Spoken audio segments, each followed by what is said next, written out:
Our second speaker tonight is a former member, and she's been gracious enough to join us tonight. She has to give a presentation at work. It's going to be 2 to 3 minutes. Her speech title is A Journey Oppressed One. The purpose of the speech is to introduce herself as the founder to her employees around the world. It needs to be clear to 80% of the employees where English is their second language. She wants it to be funny and uplifting. The subject of the speech is how we started Just Press One and what we have gone through in the past 10 years in just 3 to 5 minutes. Take it away, Janice. Hi, everyone. I'm Janice Salmon, and I started Just Press One 10 years ago with just one employee, Jeff. Wow. And we got the opportunity to take customer service calls. The most cost-effective way to do this, I thought, was to hire people to work at home. People who couldn't go to work, had children, they were disabled, they didn't have a car. So that was our purpose, to employ people to work at home. But 10 years ago, answering the phone at home was pretty impossible, but Jeff made it happen. 2 years ago, we moved overseas.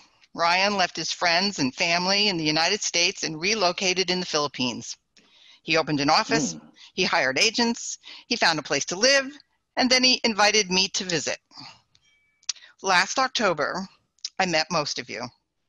Flying 7,000 miles in 20 hours of turbulence, my first time overseas. I came into the office at night. Well, that was pretty strange to begin with. And then to see your office, oh my God, it was the size of a Sorry store. That's like a little convenience store in the Philippines. It had 26 people, 26 desks, 26 chairs. I remember going in the first time and I had to keep my arms down and breathe like this as I walked through the aisles and tried not to disrupt any of you. Ryan gave me the corner of the supply table to work on, and it was freezing in there. Do you guys remember? The air conditioner was so cold. Everybody wore winter clothes. And remember the horrible restrooms? But on the huge whiteboard in the front of the office was a countdown. We were moving to a new office.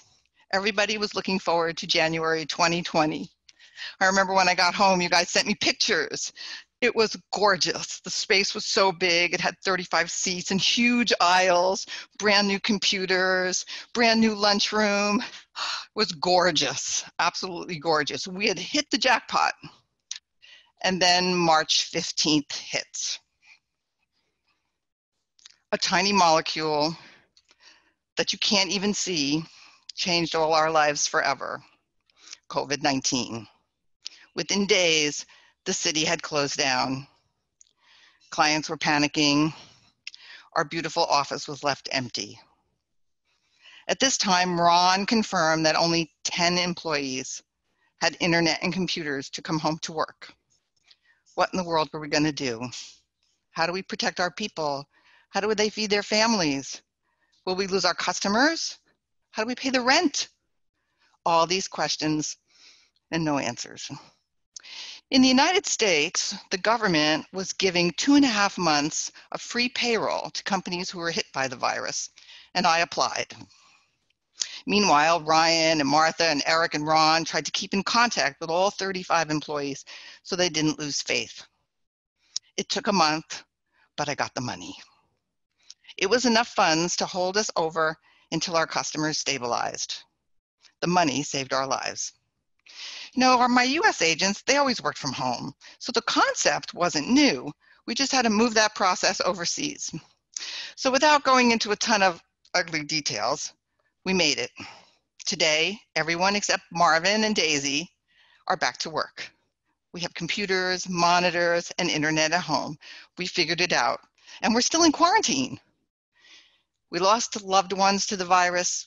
We canceled vacations, business trips, and we had to recreate our workplace. But we survived, and I think for the better, because I'm getting emails from lots of you in the suggestion box that says, thank you for letting me work at home. I'm closer to my children. I feel really safe that I don't have to get into one of those little buses things and travel to the office. and we're coming up with new ways to communicate. You know, I can't predict what's going to happen in our future, but if you guys just remember, we need to speak up. We need to stick together. Thanks. If you like this presentation and want to check us out, please go to toastmasters.org. Click on search for a club, find Helmsman Club 770, and we hope to see you soon.